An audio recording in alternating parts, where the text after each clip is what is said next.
Hello, hello, hello. Happy Monday. How's everybody doing? Hey, chat. Hey, Priya. Good to see you. Hope you are also hanging in there. Hey, Adaria. Hello, chat. Hello, chat. Good to see you here as well. I did not go to Dallas. Oh, thank you, Sherry. Hello. Good evening to you. Yes, good noonish to everyone in the continental US. Um, Thank you. I did. I got my hair cut. I saw my barber. He did me so right also.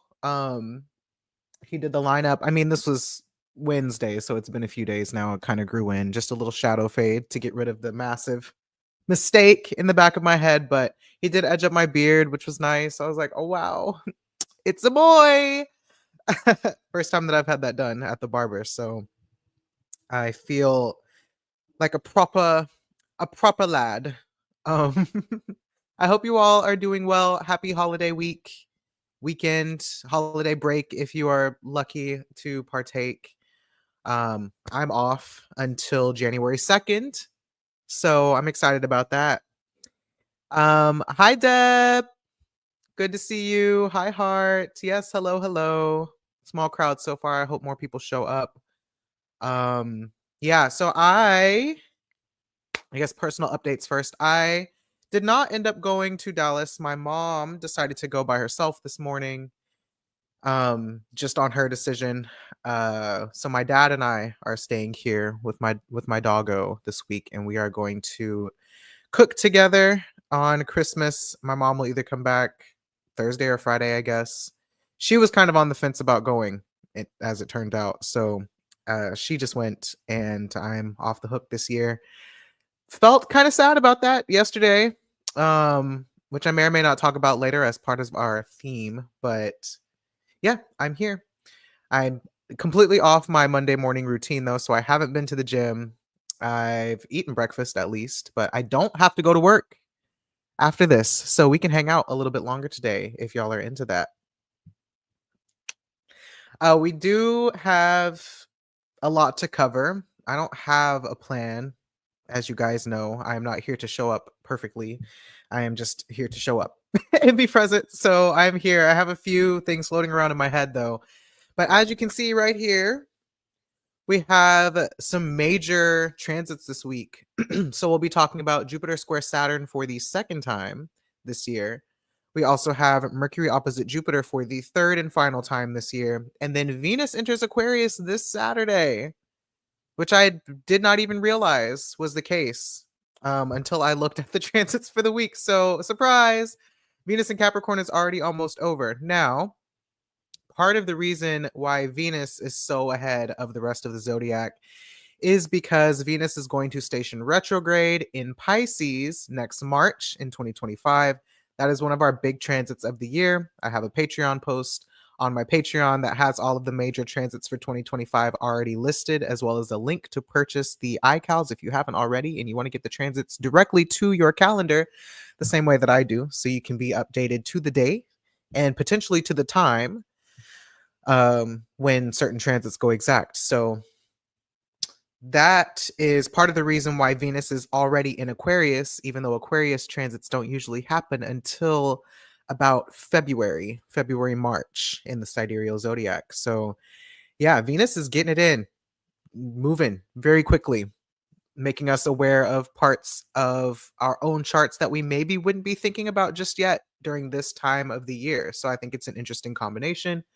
We'll see what comes up about that when we get to it. Another update that I have for you, and I will update y'all about this a few more times, is one, please like the video if you haven't already.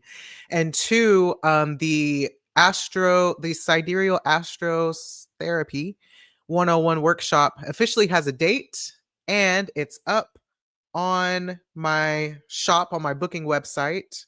Sidereal Astrotherapy 101. That will be on January the 26th, which should be a Sunday, at 12 p.m. It'll be about 2 hours, 2.5 hours, depending on how much content I end up putting in it. And it is $10 for anyone who is not a member of my Patreon If you are a member of my Patreon, it is $5 for you. So I will put the code up in Patreon for you guys to book with your Patreon discount. Again, for everybody else, $10. I will make slides, even though I hate making slides. And there will be a flyer that goes up. I was working on that this morning. So there will be a flyer up on my Instagram as well with the dates and the times and the price and all that good stuff. So yeah. My vision for this may change over the next month, but so far how I kind of want this workshop to go is that I'm giving you a lot of what's in my astrotherapy guidebook, the journal guidebook, super like baseline astrology stuff, but from the astrotherapy perspective, because that is my personal perspective on astrology. Uh, it's going to be a lot of terminology, vocab words, and a basic understanding of astrology and how it works and how to use it from the more psychological therapeutic aspect that I use it. So it's a little bit more interpersonal. It's a little bit more how to use it and apply it to yourself on a day-to-day basis. Uh how to read your own chart type stuff.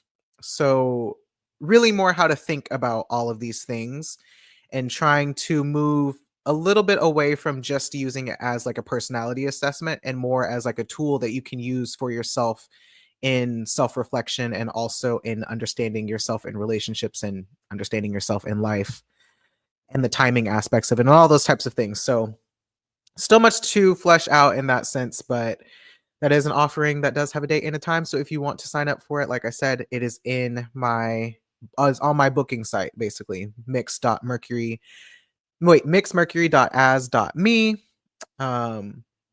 So yeah, I hope to see you there in about a month. What else? What else? What else? Oh, I just announced on Twitter that I'm running a 30% sale on all of my readings. So all of my readings, 30% off. Use the code HOLIDAY. Again, in my booking shop, whenever you book your reading, again, whatever reading you want, 30% off until January 2nd when I go back to work. So that is also there for you as well. And I will continue to remind you of that until we get there. Is there anything else? Nope, I think that's everything. Let me see what y'all are saying in the chat. Yeah, yay, no work. I know, exciting. Deb doesn't have to work until 11:30. Good for you. We love to see it. A little bit of a late start today on this wonderful holiday Monday. Hi, Tom. Yes, good to see you here. Thank you for saying hello. Super generous. Yes, of course. One of the benefits of being a Patreon member for me is that even though I don't always post all the time in my Patreon, you do get discounts to workshops. You do get a lifelong discount of 30% to all of my readings as well. As long as you're a member, you can use that 30% off discount for any reading. And anything else? Yeah, and you get access to at least 70 something different posts in my archive, which also includes some yoga classes from whenever I was still teaching yoga. And you know what? Maybe, well, I don't have any space to do that. I was thinking about updating some of those classes because those classes were hard. But astrologically they were interesting. Also, my voice was a lot higher pitched. So that's cute. But yeah, you even get the bonus of having access to those. So yeah. Venus is about to move into my 6th house, and of course my shoulder and neck is in so much pain. Oh no. As I was just talking about yoga. Yeah, I hope that you can find some relief. I'm sorry to hear that you are in pain. That is not great. Not wonderful. Texting your friends about the class. Yes, please do. I know. I'm going to do my best, you guys. I'm going to do my best to make it as 101 as possible, which is really difficult for me to do because on the one hand, I feel like I need to dump everything out of my brain and tell you everything that I know, but that's not how a beginner course works. That's also just not how an introduction 101 basics course works. So if you have any specific questions that you want me to cover, always feel free to DM me or message me on whatever platform. But yeah, I'm going to try to keep it basic and again, have it be a little bit more how to think about astrology more than like these are all the things you need to know in order to be a professional astrologer. It's beneficial to the layman is the goal. So, all right. Let's talk about our transits for the week. So, like I said, 3 major transits this week. Jupiter square Saturn for the second time, Mercury opposite Jupiter for the third time, and then Venus enters Aquarius on Saturday. Let's start with Jupiter square Saturn. The last time that we had this transit was this summer. I should have pulled this date ahead of time. Jupiter square Saturn. Pulling it up in my iCal. That was on August 19th, 2024. And that was Jupiter at 23 degrees Taurus, square Saturn retrograde at 23 degrees Aquarius. Again, Monday, August 19th. So that would have been the first time that we had this square between these two placements.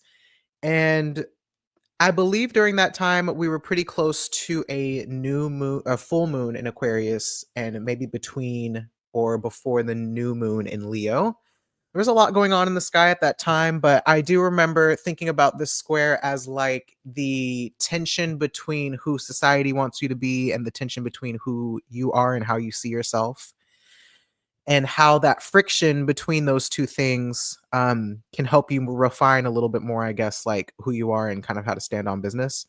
I think something else about that transit was, let me see if I pull it up actually on here,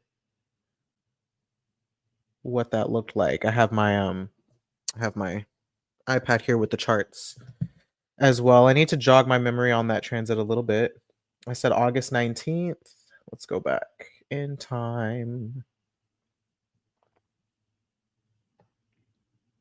Yeah, so there was a Leo stellium. Mars had just conjoined Jupiter in Taurus, and yeah, we were approaching the full moon in Aquarius. So, yeah, there was a lot of like how you see yourself versus how society sees you versus how you see yourself, and really seeing yourself through your own eyes. And I guess, I don't know, when I think about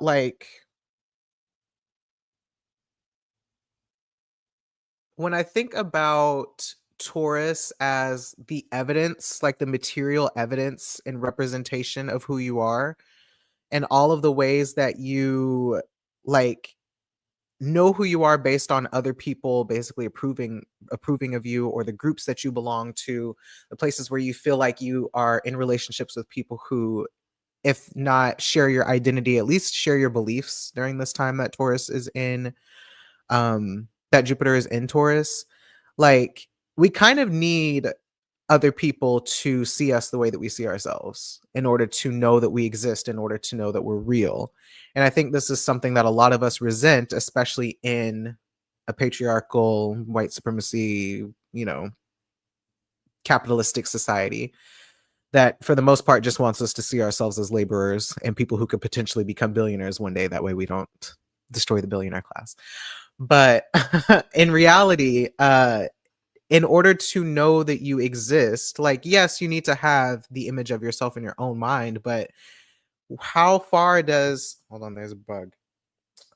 Can I get it?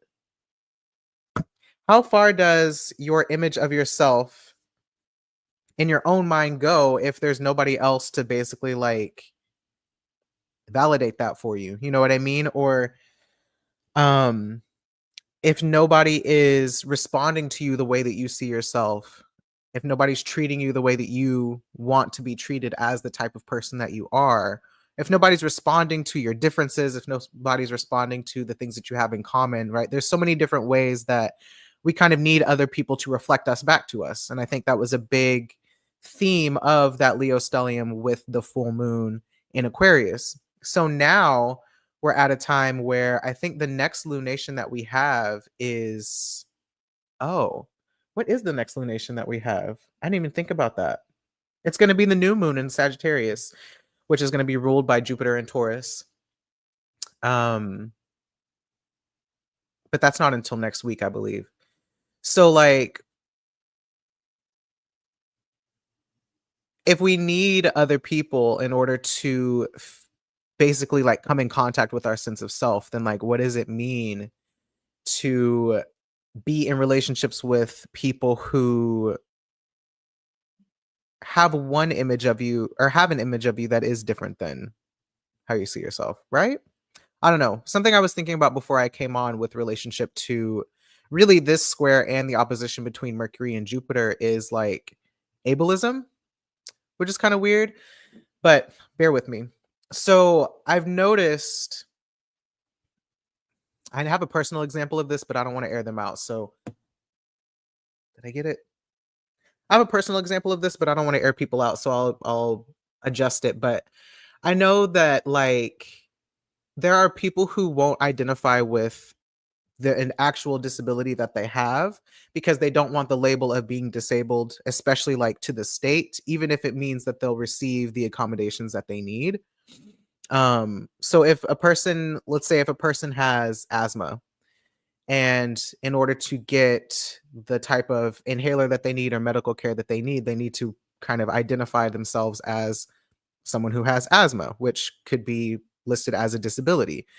But if in the process you have to identify yourself as someone who is disabled or someone who has a disability, that can potentially bring on stigma, that can bring on projections from other people, that can bring on, other risks of, I don't know, that can have other consequences to it, especially as it relates to the state or medicine in general. But in order to get the accommodations that you need, you kind of need to identify with the disability.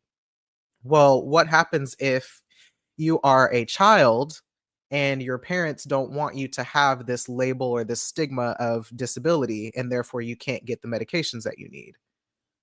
That's kind of a struggle. And it's not so much that, you're trying to act like the disability doesn't exist or that asthma doesn't exist, but in order to, again, receive the treatment or the care that you need, people need to know that information about you, or rather your doctors and the medical system, the medical accommodation system, whatever it is, needs to know that you're having this experience. And it's not something that somebody else could see unless you're having an asthma attack. It's something that you would have to verbally explain to somebody else, like, hey, like, I have this disability, I need this accommodation. Well, if you are unwilling to kind of take on that label, then you can't get the things that you need. And therefore, if you're in a situation where you're having an asthma attack, you could go into full like anaphylaxis, I think. That might just be allergies, but you could go into a full asthma attack and die, all because you didn't want to be perceived as somebody with a disability. But the reality is, you have a disability. Whether you want to identify as disabled or not, you still you are. you know but because our society, thinking about like the larger stigma, like I said, or the larger, I don't know if you call it a belief system, but this larger structure of ableism, it would make you kind of resistant to wanting to take on that identity and to actually, like, I don't know, acknowledge it. And it also puts you in a situation where other people can't acknowledge it as well, and therefore again can't respond to you in a way that you need to be responded to. Bad things can happen. So that's one example I was thinking of, just with ableism in general, like our reluctance to see our own disability, even though it's there and the material evidence of it is there and staring us in the face. Other people can see it and interact with it, but um, until we like actually embrace the label, that kind of doesn't exist to other people, even if we're having the experience on the inside.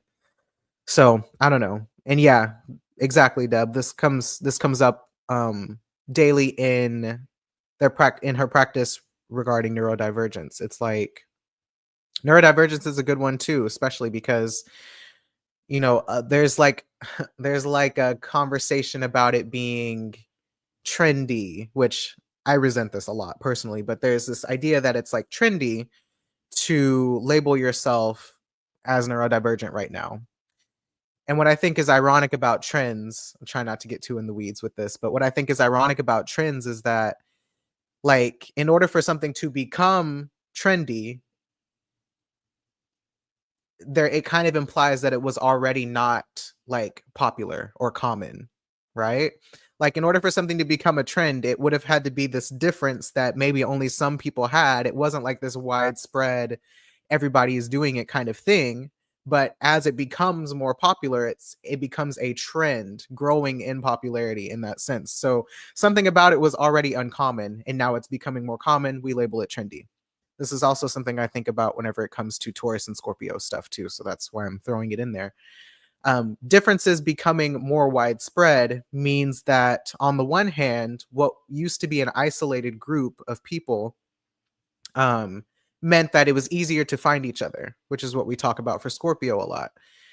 Like whenever it's just you and a handful of other people who have this identity, it's easy for you to find each other because you stick out like a sore thumb to for, as a figure of speech. You stick out, you stand out, and therefore you're easily identifiable to other people. Same thing with being trans, same thing with in some cases if you like aren't passing and you're trans, or if you are queer and you wear rainbows all the time or whatever, you have these ways that because you're a part of a quote minority group, then it's easy for you to find each other. It's easier for you to identify yourself and identify your differences in relationship to everyone else. But then as more people see you and the more you become visible, the more that people are discussing, like with neurodivergence, the more people are discussing it and talking about it and it's entering like public consciousness, then the more people start to maybe see it in themselves and think, oh, is that me? And like maybe it is, maybe it isn't, right? But to me personally,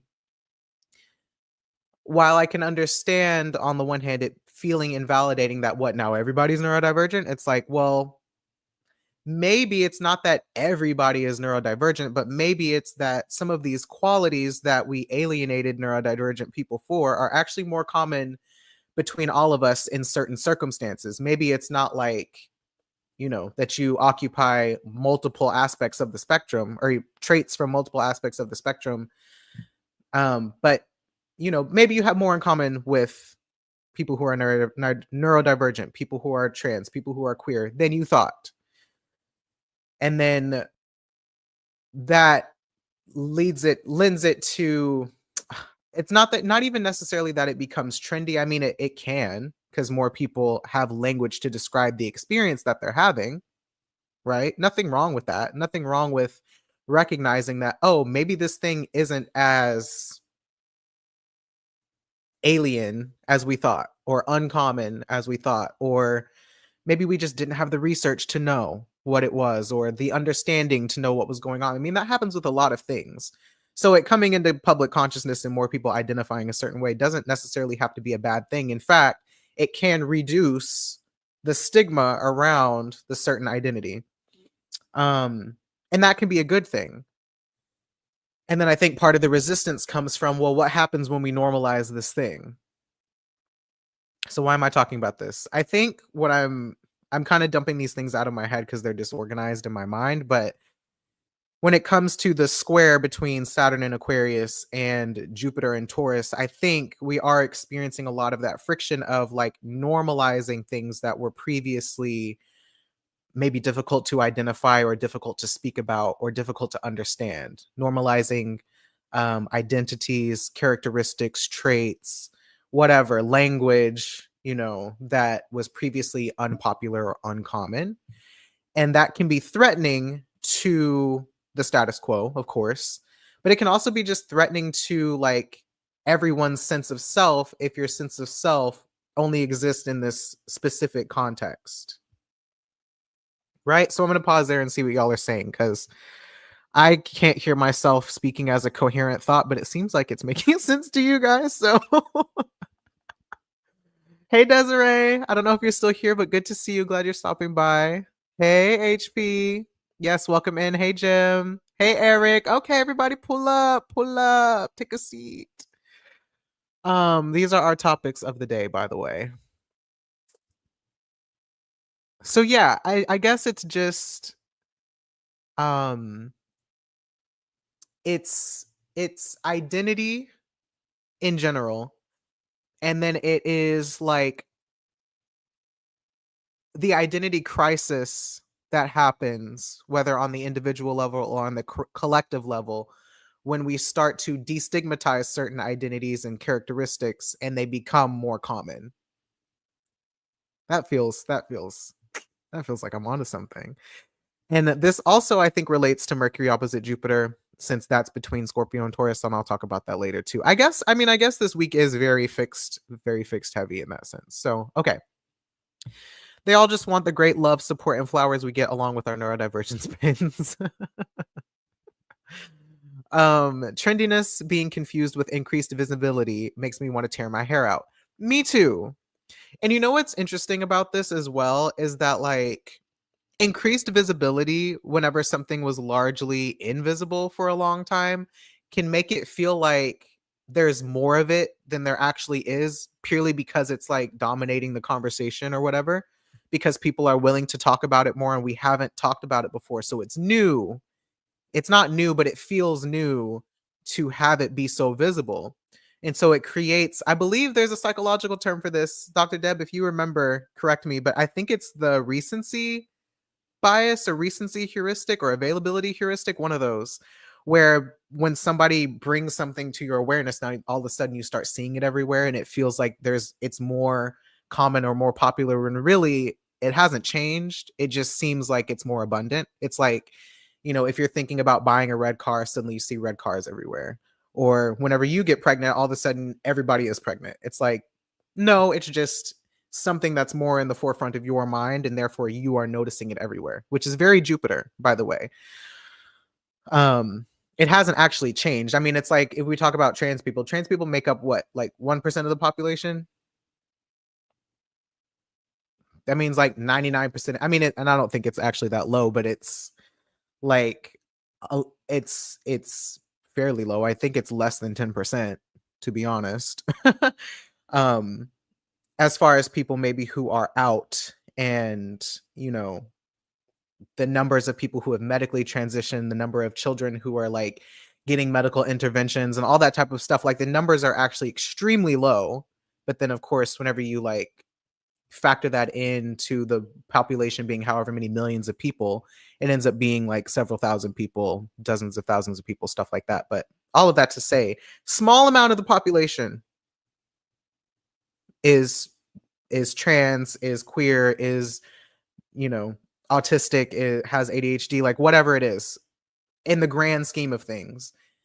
And still, like, isn't the metric, I'm sorry, I'm just throwing numbers out here right now, but isn't the like number of children being diagnosed with autism like 1 in 60 something right now, or increasing? This bug will not leave me alone. Or maybe there's multiple ones. Sorry, guys. Get out. Got it. Ew, gross. I feel like I'm having a really ADHD day, by the way. Let me see what y'all are saying. I want to make sure.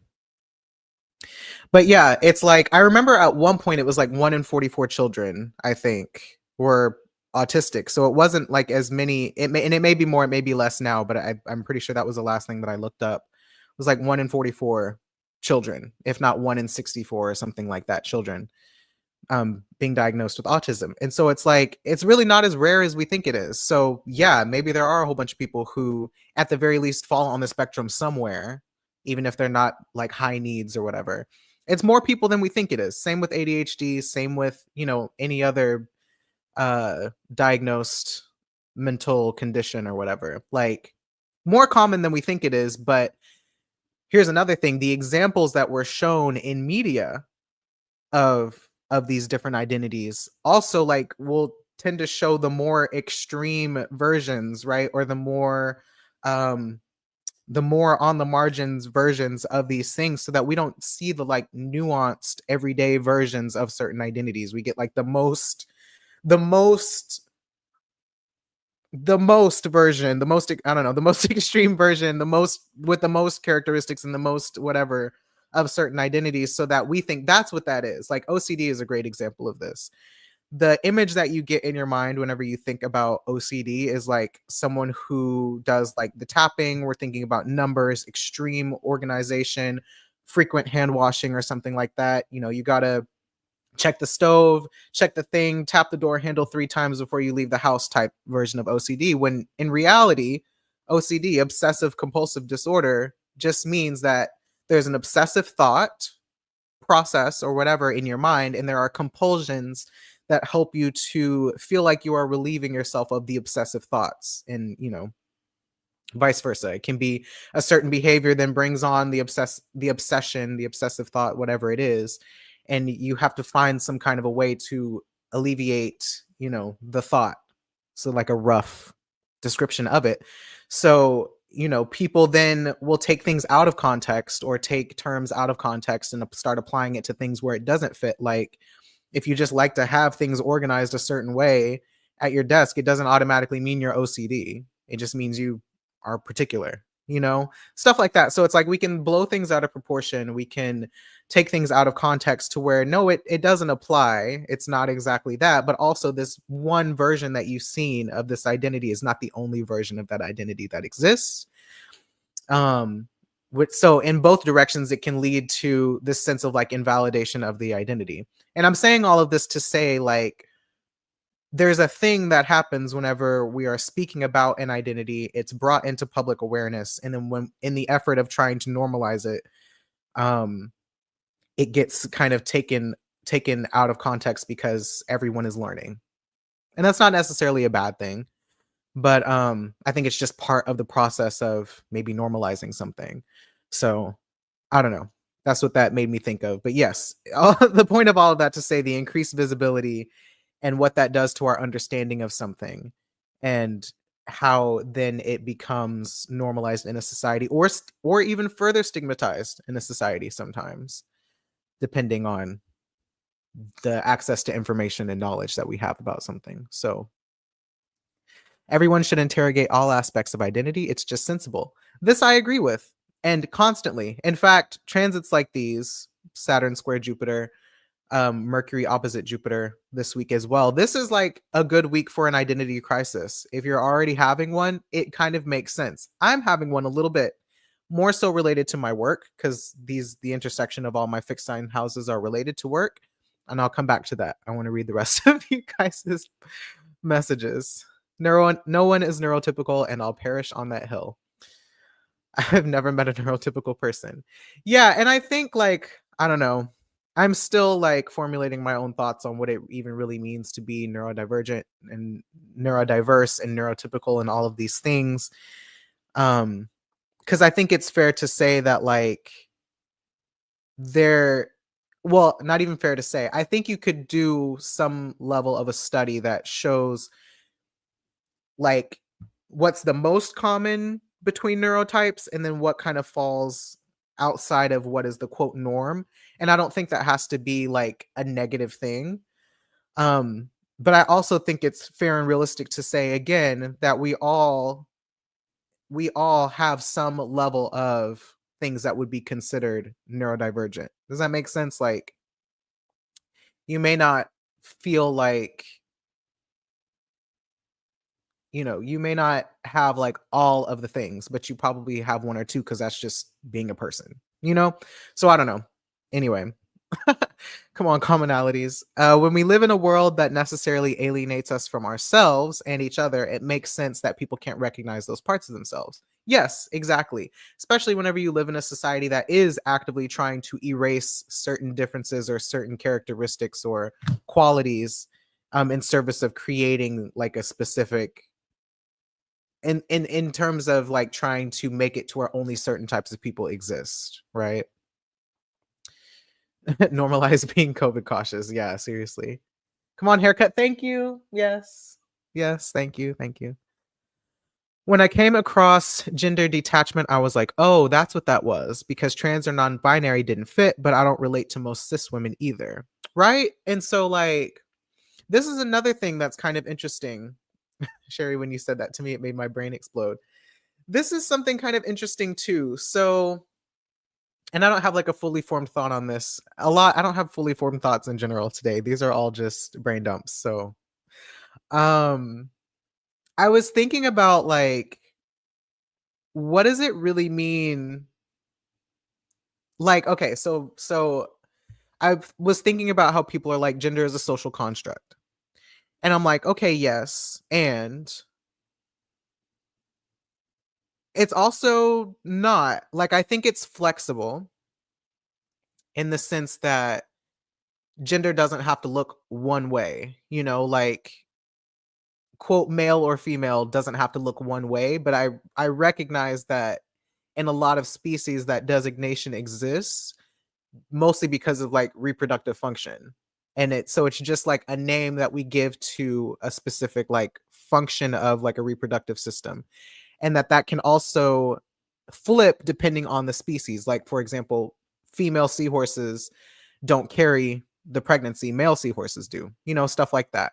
And that there are also plenty of species who can change their gender. I can't think of the ones off the top of my head, but there are plenty that change their gender. And then there's also like hyenas, like female hyenas who have, um, I forget what they're called, but they basically have penises and they give birth through their penises. It's like wild, right? So there are plenty of ways that like gender doesn't look one way.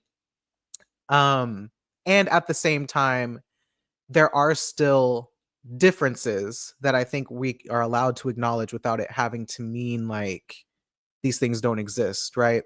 But of course, like TERFs and other people who have their agendas try to make it to where like, no, these things are a biological rigid fact. And it's like, well, they're not. It's actually very nuanced in nature. And therefore it's nuanced in people. And at the same time, like there's a reason why for like some trans people, like for me, passing matters. Like to me, I like to be passing in things that are considered male characteristics, growing facial hair, having larger muscle mass, and other things that I won't get into. But then there are some things that like about appearance really that are socially constructed. So like men having short hair and women having long hair. It's like you can flip those and it doesn't have to be gender specific. That's just an appearance preference basically. We've normalized for whatever reason men having short hair, but we could also normalize women having short hair. So that's another Taurusy thing that I feel like, on the one hand, yes, the material evidence of what I look like, I would be assumed to be male by a lot of people at this point, deeper voice and all that type of stuff. And if a woman were to have the same appearance of me as me and identify as a woman, that's also fine. It's not that big of a deal.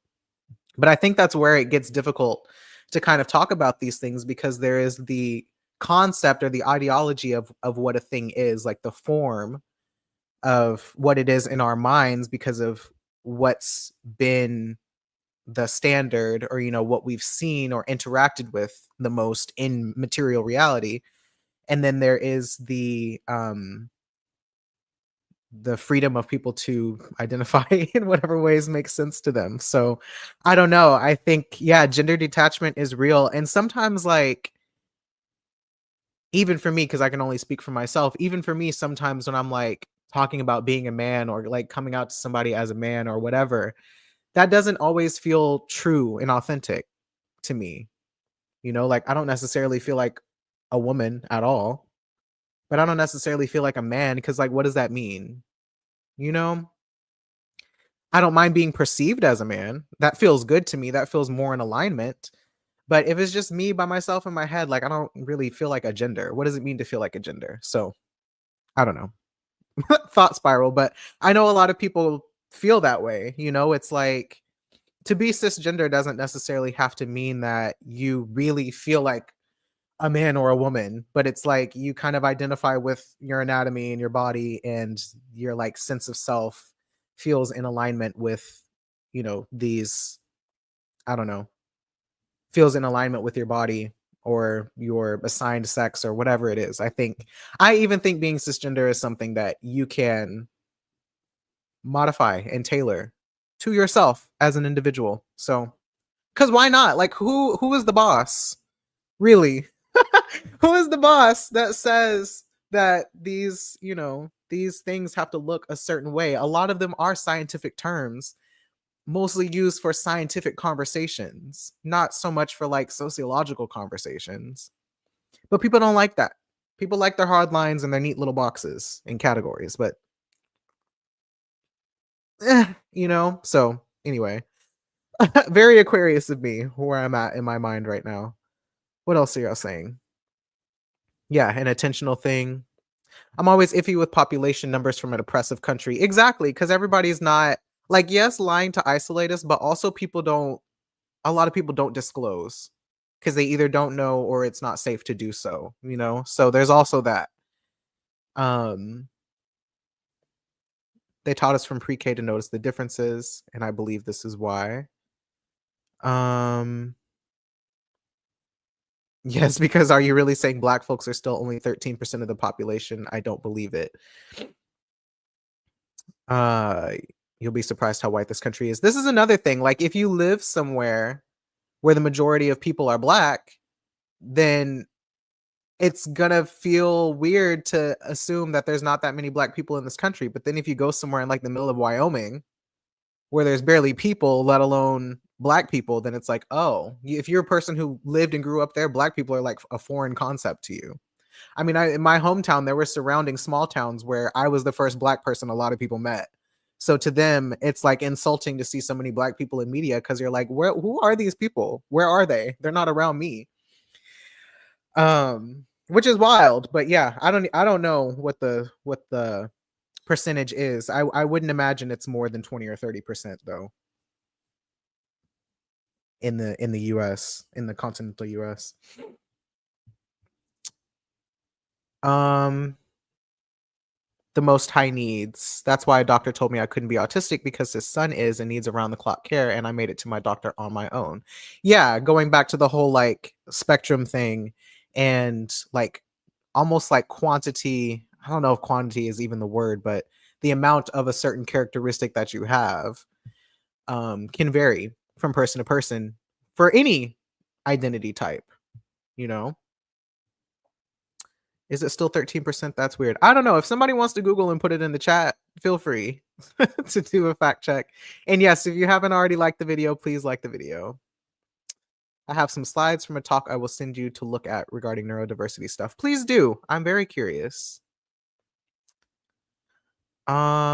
Hey Jada, welcome in. The idea that a gender has to look and be one way is the construct. I like the way that they teach us to understand gender is the construct. Yes, exactly. Correct. I recently learned about lesbian geckos. That's cool.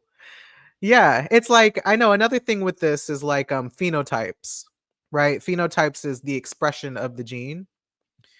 Um so that's like, you can be somebody who is wait, no, what am I trying to say? Um yes. Actually, I don't need to say more about this. This is the thought. Period. The idea that gender has to look and be one way is the construct, which to me is like um kind of this Jupiter and Taurus thing and going back to the square, actually yes, going back to the square, um Jupiter in the way that it functions is like it's the context. It's the lens through which you're looking at something. So it is the construct, right? Jupiter usually represents the beliefs of the society and the culture that tell us how to interpret something or what something means. So whenever it comes to gender, usually that falls in the fixed sign category, Jupiter being in Taurus. Um, there is a way that we've all been told to look at people and ways to identify people, skin color, um, skin color, genitals, whatever their material form is, tells you something about their identity. And that's not inherently bad. It just is information. But how you interpret that information and what it means is how you get the difference between, oh, okay, well, even though this person is in a quote female body based on, their chromosomes and their genitals and like whatever some aspect of their appearance, there's also don't lose my train of thought. I saw the comments. Even though this person is born in this particular body and we have a bias or whatever, a construct that says, okay, so this person is female, let's put them in the female category. There's always a possibility that this person grows up or gets to whatever point that they have language and they're like, yeah, I don't really know about that. That's not really for me. And it just be like that sometimes. But there are just so many different ways that the thing about Taurus being like the material, physical existence of something and what it looks like, the appearance that it has, only being part of the story. And then depending on the culture that you're in, is going to have a different meaning for what certain appearances are, for what people look like, things like that. So very culturally dependent. And then the Saturn and Aquarius part being like, yeah, the way somebody looks isn't necessarily like how they think about themselves. And that's the square. But I have more to say about the square that's just not, it's not coming down. Other than there being other than there's literally a conflict between how we look to other people and how we think about ourselves, and how that influences the way that you think about yourself. And then shame comes up, and then discomfort comes up. There's also like a level of like understanding and misunderstanding and distrust even that comes up with that too, because like if this doesn't look like what I think it's supposed to, if this isn't what I think it looks like, then what is it? And what does that mean? And what does that mean about me? And what does that mean about you? And what does that mean about this person over here? What can I expect from this person then if they aren't what they look like? And that's usually what throws people into a tizzy. So there's that. An easily recognizable category to be able to other people. How you feel in your body is not the construct, if that makes sense. Yes, exactly. AFCO's work has me thinking about human supremacy as an overarching theme in hierarchies. That's also a thing, thinking that humans are superior to everything, every other living being, and it's not even real. Folks are so attracted to the lens of binary gender. They are. And I think part of this is a little bit of me giving a benefit of doubt to humanity, but I think a little bit of this is, again, going back to that Jupiter thing that I was just saying, right? Like knowing what something is based on what it looks like allows for a lot of other shortcuts to happen in your mind, so that you really don't have to think that hard about how to respond or engage with this thing. And this is something I experience a lot personally, which is really funny.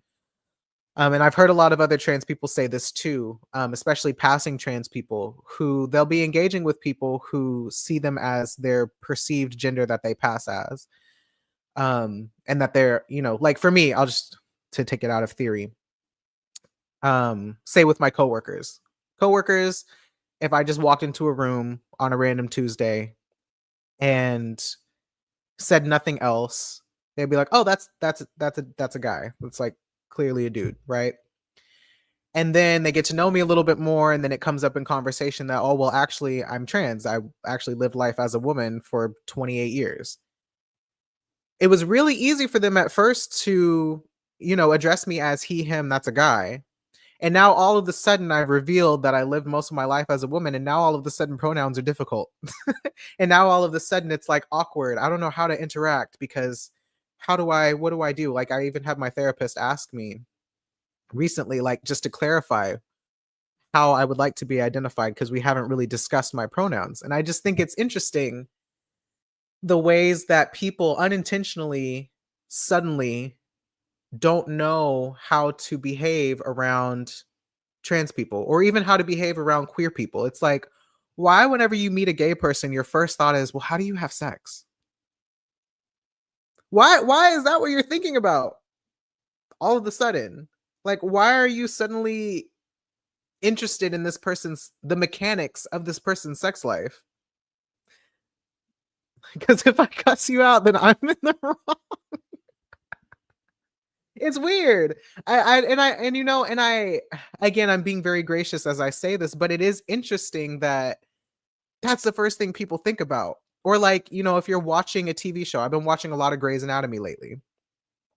And in the early seasons of the show, everybody was straight, in straight relationships or whatever, and everybody's sleeping with everybody, and you're watching it and it's like not that big of a deal. But then you get into some of the later seasons where there's more queer characters, and now all of a sudden people want to fast forward through the sex scenes, and it's like,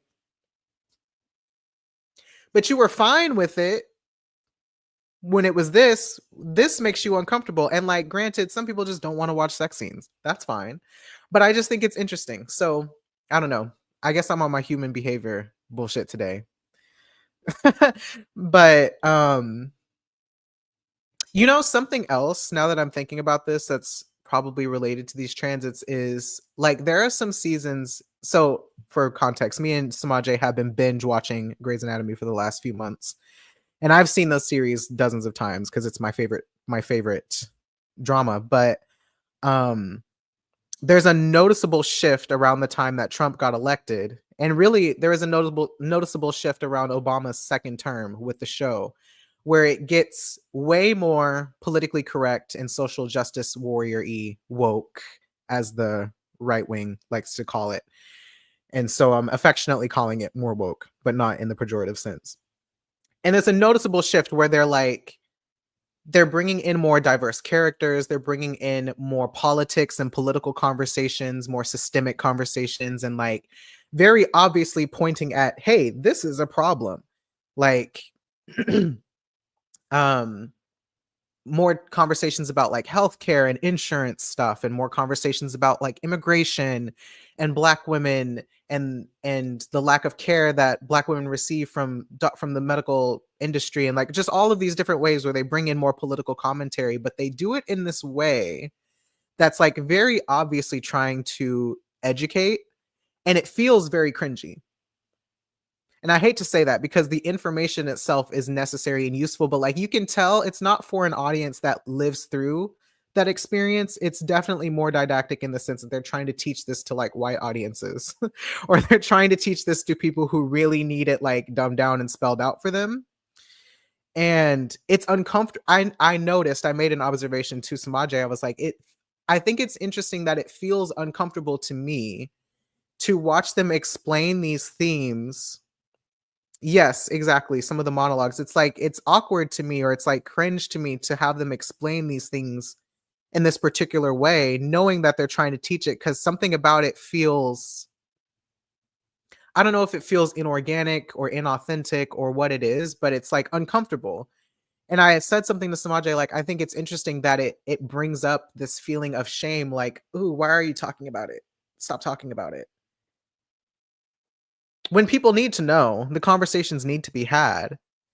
But there is a way that like delivering the information even feels like, even this is out of place, or it's unrealistic, or I don't know, something like that. If y'all have a comment on this, I would like to know what it's like for you, because it is weird. It feels uncomfortable. And I was asking myself, like, does this feel uncomfortable because we've been made to feel ashamed of like our identities and our experiences, especially today in 2024, where there's an active movement for like wokeism to be destroyed, and in the way that this whole the rights political agenda of wokeism is to invalidate the experiences that people with marginalized identities are having, to minimize them or to dismiss them or to make them seem like non-issues. It's like woke isn't everything now. Wow, we need to be afraid of it or something, or like it's cheesy, or I don't know, just like there's been an intentional effort today that I don't think was necessarily happening at the time. Um that I don't think was necessarily happening at the time when these conversations were being had. Like I'm even thinking about BLM in 2020, um, where there was way more conversation about anti-racism. And so it was like shining again, going back to the visibility thing, you're like shining a bright light on something that's always going on, but nobody's talking about it or like directly acknowledging it in this point blank matter of fact type of way. Um So I don't know. Um, it's like people were really on board for it at the time. And then some time has passed and more propaganda and indoctrination is going on. And now we're at this point where it's like, eek. And I don't know. I feel like I don't know, that might be related to it's like, okay, for example, this year, this is something I think we can all relate to, is how on Twitter, that meme that was going around, that one friend that's too woke. and then you look at the quotes on all of the tweets, and it's like things that actually should be um not denormalized. What is the word I'm thinking of? Things that should, like, behaviors that should actually be unacceptable because we've evolved past these things. We've like learned and we've moved on, like using the R word, for example. You don't need to bring that shit back. Why are you bringing that shit back? Who is this for? Oh, well, we're trying to take it back. Or well, some people are really acting like, do you hear yourselves? It's not woke to not want to use the R word, to banish that, in the same way that using the N word for a lot of people, I'm not going to say it here, but using the N word is like, it's not for you. And in fact, for a lot of people, it's an unacceptable word because of the thing it brings up for them. And so it's like, yeah, that whole, like, that one friend that's too woke meme, um, kind of reminds me of that, because it's like a lot of people have taken unacceptable social behaviors and try to like renormalize them again. And it's like, actually, no, we shouldn't renormalize those things. Some of you, and I saw someone say actually, like, no more normalize this, normalize that. How about bring back shame? Some of you should actually feel shame.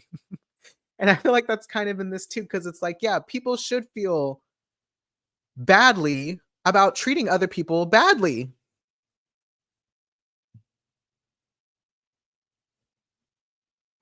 It was the original TikTok, I'm sure, was made in jest, because sometimes, yeah, the left does take things too far, and now we can't just have a basic conversation without people worrying about getting canceled. And that is a real thing. I do think we should acknowledge that and talk about how we can't have nuanced conversations anymore, and everyone's very quick to cut everything off. And at the same time, the rebound effect of that is that now people swing all the way to the right, and they're like, yeah, actually, we should legalize slavery in California. That makes sense. Like, no. Or you know, people like, whenever, who was it, Kanye or somebody, who was trying to like normalize, not normalize, but who was trying to say like slavery was a good thing, and we were like, no baby, no baby. So a lot of bad actors, I think, coming along trying to like spin history in that sense as well. um it's just, I don't know, we're in a weird era. So why did I bring that up? How did I get here? I don't know. I guess I feel like now that I've kind of fleshed some of these thoughts out and we've talked through it, a lot of the astrology this week and that we've been building up to in this moment is a lot of just like what's actually being normalized right now culturally and socially for us as a consequence of like the last 4 or 5 years. Um, we're seeing a lot of pushback to just like learning new things about people, and the fact that people are changing. You know, we talked about something Dana used to talk about a lot back in 2021 when Jupiter was in Aquarius, was this idea of like what makes a person a person. And I remember her asking that question within the context of whiteness, capitalism, and patriarchy, because whiteness, capitalism, and patriarchy says a person is a cisgender white man, cisgender heterosexual white man. That's a person. And the more that you deviate from this specific archetype or designation of a person, which really just means a person with power in the United States or in Europe, even, the more that you deviate from that, the less rights you receive as a person, because the whole thing is supposed to be, you know, your inalienable rights as a human being. Well, if the description of human being is just this, then anything that deviates from that gets less and less rights to just exist as they are. And so a lot of this square is like us experiencing pushback to normalizing identities that deviate from cishet white man. Cishet white able-bodied man, should I even add on. And I think like people experience a lot of frustration with descriptors for some reason. I don't know. I guess because language does shape reality, there's a lot of pushback to using different words to talk about things. You know, it's like I was also listening to um, I've been listening to the Dr. Mike podcast just because he does long form conversations about health and wellness and all these different things. And I don't necessarily agree with everything that he says, but he's very evidence based, like to the extent that like if something hasn't been if studies like research hasn't been conducted in these specific ways or whatever, then like the evidence for it isn't very good, very Virgo in that sense. But he brings on a lot of different guests, and he had a guy on that was talking about like trauma, the word trauma, and how we've maybe gotten too liberal with our use of the word trauma. And it's like, have we? Or are we actually like acknowledging how traumatic our society is in the psychological sense? Because one of the things they were arguing about, well, one of the things they were debating, I won't say arguing, was that like objectively speaking, materially, this is one of the best times to be alive. And what they're saying is like, in the 1800s, you could die from an infection because we didn't have like modern medicine, or, in even in like the 40s and 50s or the 30s and 40s, like you could die from polio because we didn't have a polio vaccine, stuff like that. Our sanitization along in society has come a long way. Technology and like the basic sense has come a long way. Food production has come a long way. All of that type of stuff. So like, yes, in the sense of humans evolving to be better over time, like, yeah, this is the best time to be alive because we're alive today. but whenever you think about like, yes, our material circumstances are better than they've been in like better than they were like 100 years ago or even 50 years ago for a lot of people. Psychologically and emotionally, we're still trying to catch up. And so trauma really has less to do with like, bombs going off in your front yard and more to do with the relative experience of like having somebody like sharing a really difficult experience with somebody. This is a loose description, but having your like pain and fear and being able to like process it in the moment that a traumatic event is happening relative to the person having the experience. And so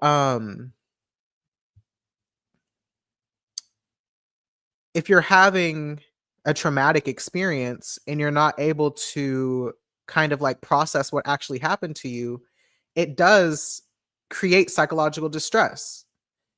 And like, yeah, maybe you're not going to die from eating raw meat, but you still are going to have um unresolved tension in the body.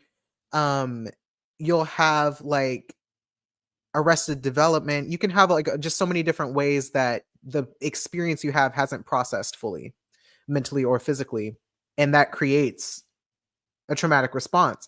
And so I say all of that to say, terrible definition of what trauma actually is, but bear with me. I say all of that to say, like, whenever we're talking about marginalized people in the US still experiencing trauma on a daily basis, like, yes, people are still actually getting shot by police and killed, but also people are still experiencing psychological and emotional distress about the pandemic. Like I see all you guys are saying.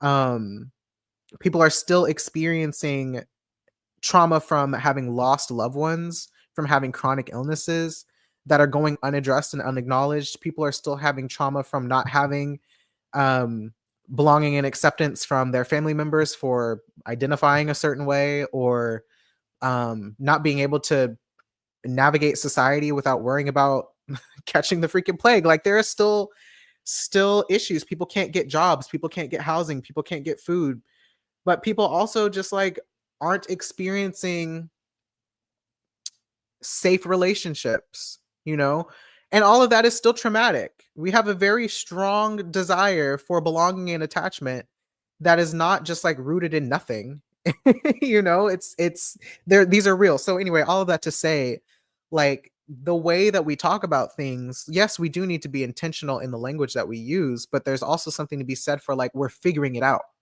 We're figuring out how to talk about these things, and sometimes that involves adding new words, and sometimes it involves like taking away words that maybe don't fit very well anymore. But they're all descriptors that we're trying to describe what's going on internally and have it match up with the external experience that we're having, or whatever, trying to have the inside match the outside basically in a number of different ways. So okay, what are y'all saying over here? Um, I don't even know if I like fully said what I needed to say from the Grey's Anatomy point, but all of that to say, like, shame is a big piece of this as well, why we're more willing or not willing to visibly identify as a certain identity or characteristic. Um, is being an adult just uninstalling all of this indoctrination? Yeah, I think so. I think it's also like when we talk about Saturn, the loss of innocence and the loss, which is really like the loss of ignorance. I was telling Nadine um, that yesterday I had a little bit of a shame spiral, depressive spiral come up briefly. That was like missing how my life was before the pandemic, which I think a lot of us feel this way more or less in certain ways. There are certain things that I don't miss, but there are a lot of things that I do miss. We should be allowed to say it.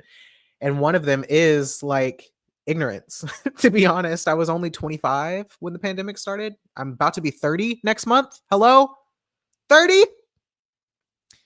A man post Saturn return, man. And like there were so many things that even if I was aware of it in the like intellectual sense, I didn't have the embodied experience yet. And when you have the embodied experience of losing your innocence, you know, the loss of ignorance, it's like you can't ever go back to what it was like before you knew things, before you were aware of things.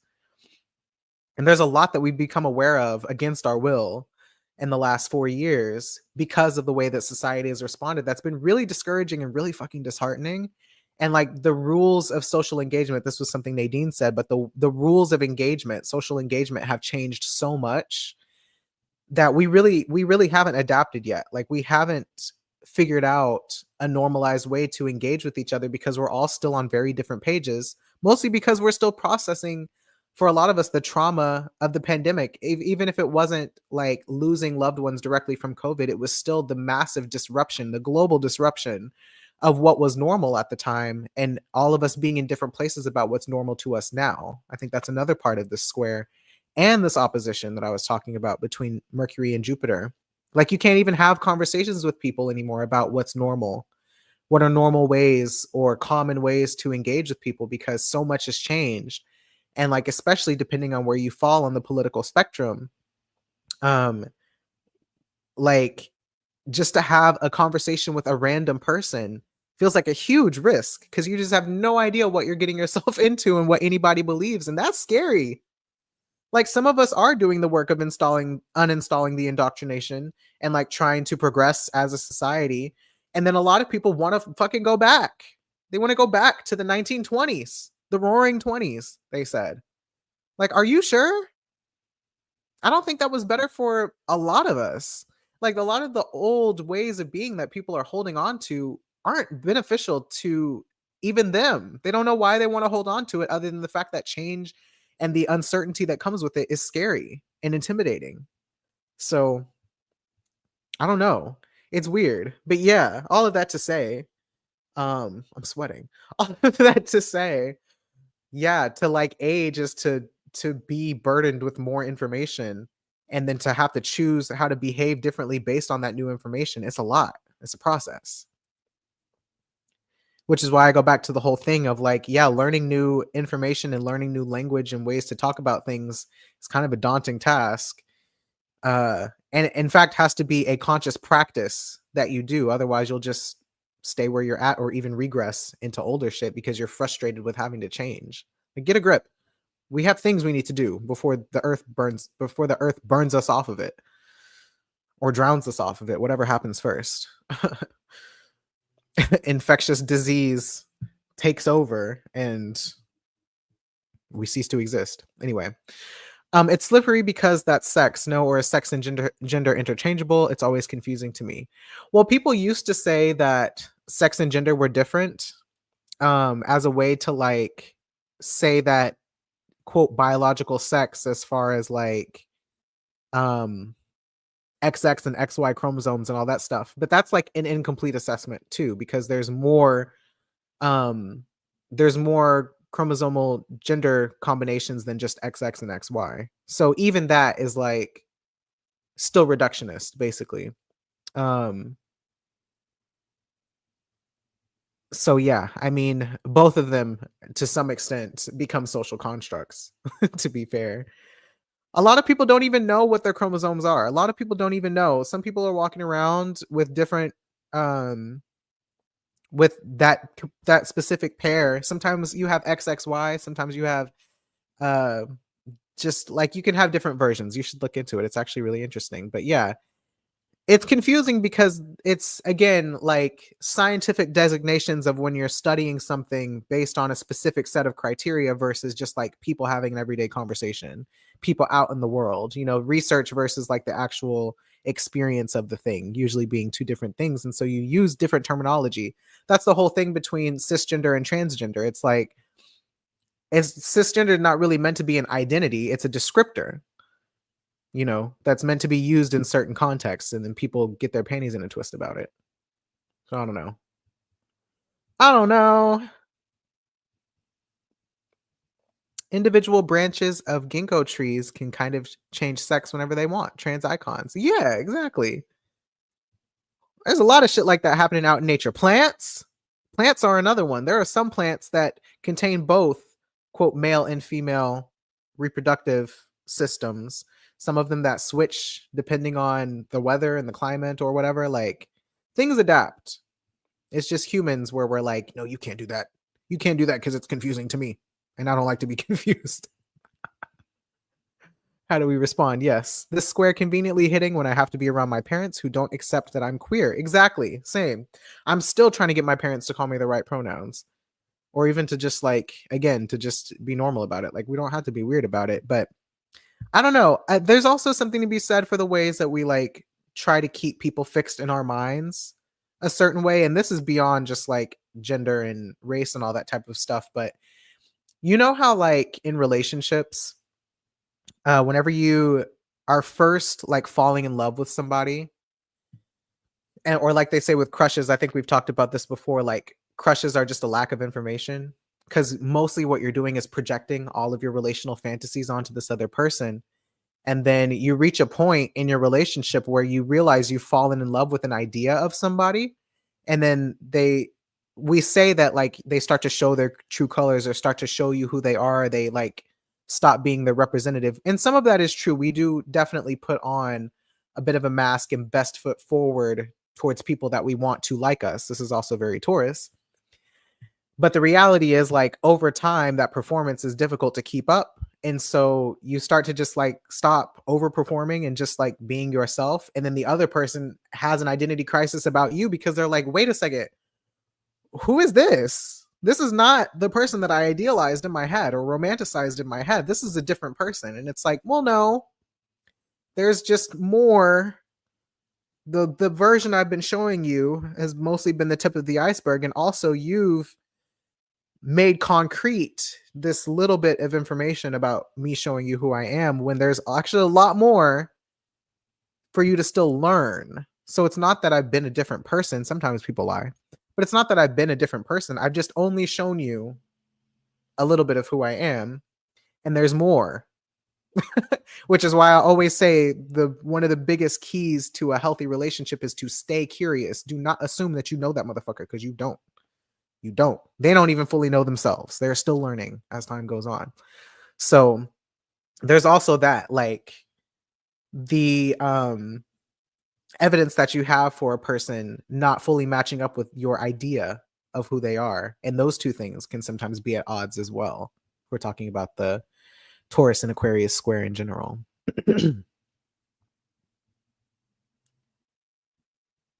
I had a friend who started being weird when I told her I'm arrow ace. LOL, like, just go back to the way you treated me before and no, we are no longer friends. Yeah, like, why you being weird to me? Why you being weird to me? For people who are set as the norms, is that people do not act normal, just weird. Yeah.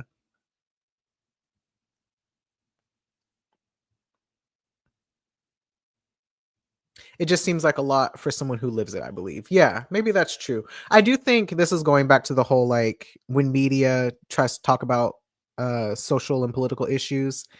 I do think it is dramatized because it's a show. I think there's also this feeling of, this is very Leo, um, this feeling of like being exposed, you know, because there is a way that if you're having an experience socially or systemically rather, that isn't super obvious to people unless they are outside of the matrix, so to speak. And again, kind of taking off the ignorance glasses and the indoctrination, they wouldn't notice it. And there's a way that, like, I think for us, sometimes that experience can feel embarrassing or shameful. And so then to have it broadcasted is like, how people don't want to be seen as victims sometimes, even though we're all victims to some aspect of our circumstance, because, we don't live in utopia, but I think it can feel revealing or exposing and at times sometimes shameful or humiliating to have that be put on display for everyone to be aware of it, because now people are looking at you. It's like whenever, I don't know if y'all have had the experience, I've had the experience of being the only black kid in the room whenever they're talking about slavery in school, and then everybody turns and looks at you and you're just like, oh, why are you looking at me? I wasn't alive during slavery. But it's that weird that experience of like you've now kind of been burdened with the shame of it's not shame, but you're like made to feel shameful about it because I don't know. I guess I don't fully have language for that, but there's something to that piece of it too, like if I just came out to my parents as queer and then there's queer people having sex on the TV show and we're all sitting in the room, that there's part of them that's thinking about, is that what y'all do? Is my child doing this? Which is weird, but these things, they happen. It's like, even just having children and when they hit puberty and now you like have to give them the sex talk and you're like, for the child, it's like embarrassing, like, ew, mom and dad, I don't want to talk to you about this. I don't want you like telling me about this weird, awkward thing. And there's something about that, like having this thing put on display in a way that now you have to actually acknowledge it and talk about it. And that's uncomfortable because now it's like everybody's thinking about it when before nobody was really thinking about it. So I don't know. I guess pros and cons to that. That is why I think it feels cringy to me, or might feel cringy to someone else, especially when people don't really understand the conversation. I don't know. That felt a little bit all over the place, but I think y'all know what I mean. It encourages intervention, which is what the oligarchs are afraid of. Yeah, totally. Definitely like the whole healthcare CEO situation right now. That meme started some of the worst discourse. Yeah. Okay. I'm like way behind in replies.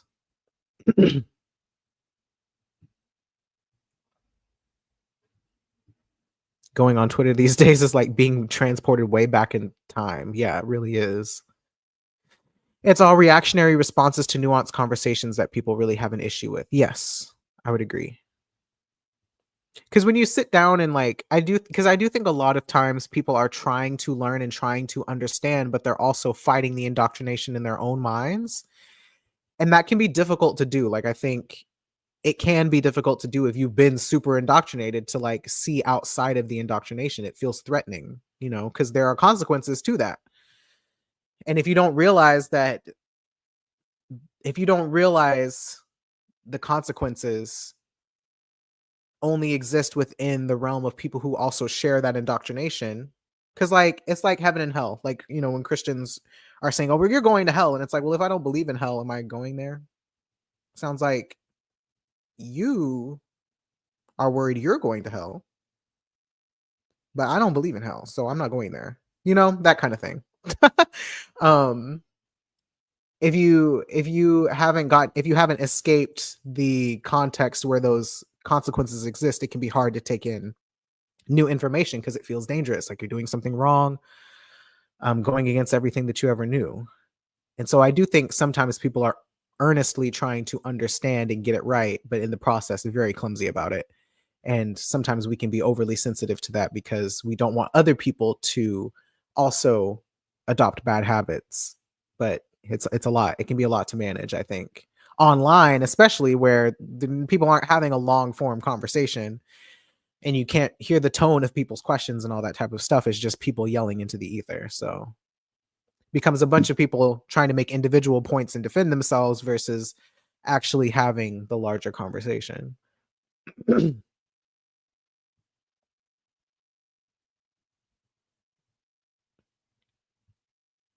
My cousin got angry because his child was watching a show where someone said my pronouns are she, her. Sweetie, you live in the femicidal capital of the world. I promise we have bigger problems. Right.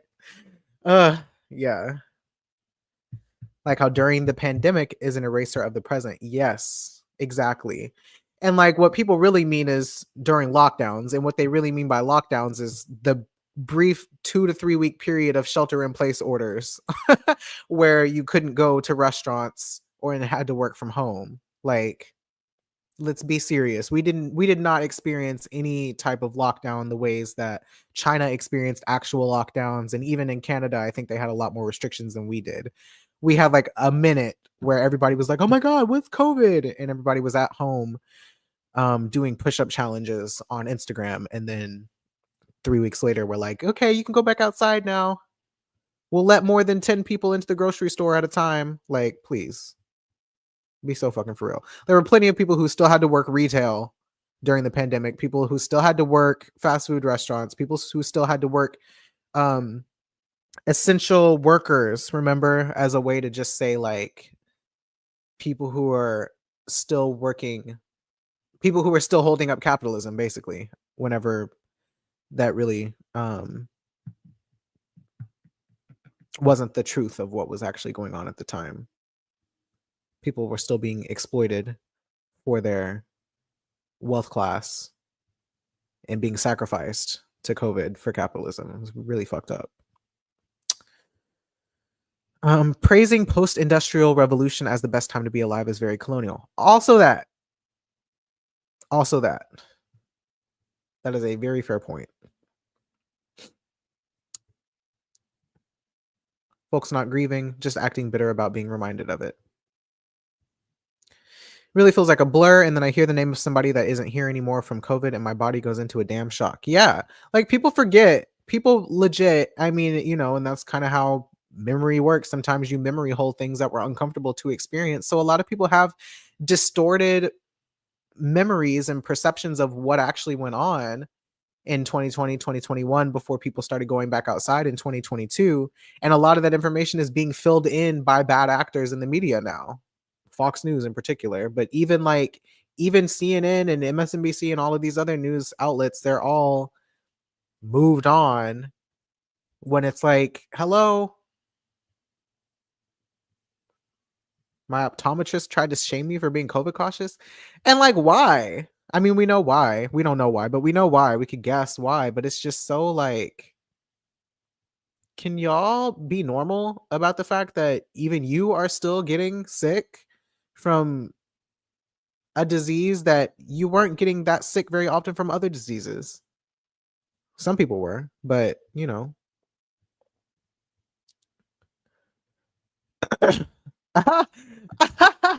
back when lobotomy was a typical disease for depression and anxiety. Yeah, let's talk about how there was a time period where people used to just lob off parts of your brain to cure mental illnesses. I was watching a video about hand washing. I think I posted this on Twitter, posted the link on Twitter about Semmelweis and how they discovered that hand washing saved lives. Do you know that in like Vienna in the 1800s, they would have these clinics or whatever where people are dying of an infectious disease in one bed, and then like a few beds down there's a woman giving birth, and then the same physician that's doing autopsies on corpses doesn't wash his hands, moves over, sticks his hands in a woman's body to deliver a baby, and then all of the women were dying, pregnant women were dying, and they couldn't understand why. So they go through this like process of elimination, and then eventually realize like, oh, well, maybe because one of the guys, this is like very much the short TLDR version, but one of the physicians cut his hand while he was doing an autopsy in a dead body. The infection they believed got into his cut or whatever, or they like made the connection that, oh, he cut his hand and then he died from a disease. Like, I wonder if it's something about the dead bodies that's making everybody sick. No shit. And so he realized, like, okay, so what if like people dip their hands in chlorinated lime, which is like a version of chlorine, kind of like what they use to clean pools. If you dip your hands in that between seeing patients, will that help? And they saw less people dying, basically less pregnant women dying whenever the physicians dipped their hands in chlorine first and the chlorinated lime first before seeing patients. A massive reduction. But you know what happened? At the time, a lot of the senior doctors and long established medical physicians believed that illness was caused by an imbalance of the four humors. The humors being it's either blood, bile, something and something else. I don't remember the other two, but that was where like bloodletting came in, or where uh inducing like vomiting or diarrhea in order to clear something out of the digestive system or whatever. They had these very violent ways of practicing medicine back then because they believed illness was caused by like imbalances in the body. So they're trying to balance out those issues. And so all of them were like, basically, oh, well, if this guy is saying that like we've been infecting people because we don't wash our hands, and that means all of the senior doctors are bad and wrong and filthy and disgusting. So instead of washing our hands, we're actually going to excommunicate this guy from the medical community and like alienate him and make him out to be crazy, basically, because he's trying to say that we're doing it wrong. So this doctor was like, okay, well, fuck all y'all. He moves to somewhere else in Europe. I can't remember where. And gets more people on board in his clinic with washing their hands. And they saw like a big difference in mortality rates between the two clinics. And then I don't think I finished the video after that, but it's basically that same thing. Like when we talk about people masking today, and how people and doctors especially get so offended if you tell them that, hey, when you don't mask, you're spreading illness without realizing it. And people are like, so you think I'm dirty? Or like if you have a friend and you mask around them and they're like, what, you don't trust me? And it's like, it's not even if I trust you necessarily. I mean, there's a conversation to be had about that. But if you don't know that you're sick and I'm hanging out with you without a mask on, and turns out you're sick and then I get sick, like this all could have been prevented if we both just wore a mask. That's all anybody's trying to say. But, you know, people take it personally. So, yeah, I just had a Gemini moment. But as far as, you know, the medical community really struggling to let go of old data and information, old data and information, and in general, people updating the information that they have and responding differently, moving about life differently. Like, yeah, this has been going on for a very, very long time. I have a vaccine story for you guys too, actually, that I learned about recently too, that I want to share, but let me read the rest of these. Sometimes I think brain fog in people who haven't had COVID is partially unprocessed grief. We've lost so much and so many. I think I was actually having this experience this weekend. I'm not even going to hold you. Because there have been so many times where I will feel like just generally lethargic and exhausted and kind of foggy, and then I'll cry or have some kind of an emotional release. This would happen a lot when I was seeing my somatic therapist, and would feel way better afterwards, like the fog would be lifted. So I definitely think there's so much unprocessed grief, even for people with COVID and long COVID. I don't think it's psychosomatic. That's not what I'm saying when I say this, but I do think some of the unprocessed grief of, yes, COVID, but also in general, like grieving the grief around becoming disabled too. You know, that was something that whenever I got my surgery for my Achilles, the first like 2 or 3 weeks, I was in a deep depression for the simple fact that I couldn't walk. And I had to move everywhere on crutches. Like I could not do a lot of things for myself. There's grief in that. And then once I got my stitches out and the cast off and I was able to take regular showers again, I still couldn't walk, but I at least like had progressed in my healing. Then a lot of that depression did lift because it was like, okay, I'm making progress. And then of course now being fully physically active again is like, thank goodness. But yeah, there's a lot of grief around losing just function in your body, the ability to function the way that you used to be able to in your body. And I think people should be allowed to grieve that without always having to like look on the bright side or like having to think about how other people have it so much worse and whatever else, you know. That's something I talk about with my clients a lot too, is like grieving loss of ability. Like you should be able, you can do that in it, I think, and not be ableist. I think sometimes the ableism is expecting yourself to push past your limits all the time, you know? So there's a lot of acceptance and just like, this is my life now, that I think a lot of us are not doing, myself included sometimes. The way Saturn is running all of this, the different realities that people are experiencing can make it difficult to connect because people don't have time to adjust to a changing reality. So they don't, period. Period. As a matter of fact, that's most of it, I think. Going back to the Jupiter Saturn square, like, yeah, we haven't given ourselves time to even process what we've been experiencing, let alone what we've already experienced. And then more shit keeps happening. Like, it just be a lot of shit going on constantly. We can't even process the election season that we just had. And now immediately I'm going to have to deal with that man and all of his goons for the next however long. It's like one thing after another. How are we supposed to adapt?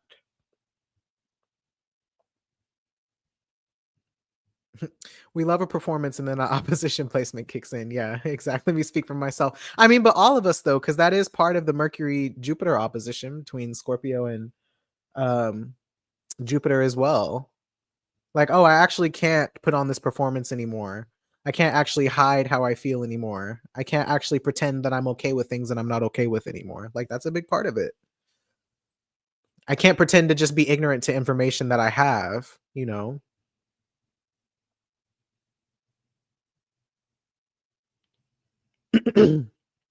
Literally the way that I lost family in February 2020, and now people can't even connect COVID to being a factor to folks passing then, or even the reality now is just so depressing.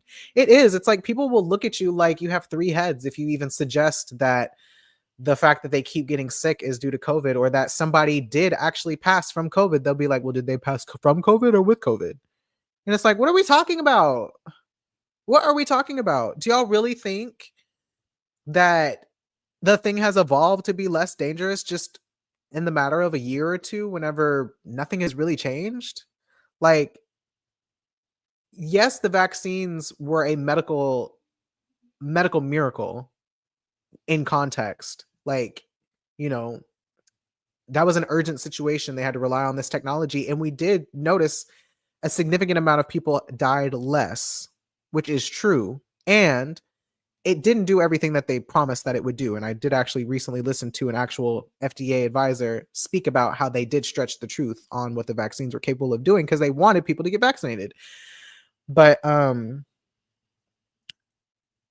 at the same time, COVID still continues to evolve to be more dangerous. And even if it doesn't kill immediately in the acute stage, and for some people it still does, like, let's not get it twisted. For some people it still does, but even if it doesn't, it's still causing so many more issues that the vaccine doesn't prevent against. We can only hope that it lessens the severity, but there's still a lot that we just don't know. And so, yeah, it's frustrating that people really had it in their minds that, oh, once we get a vaccine, then this will be fine.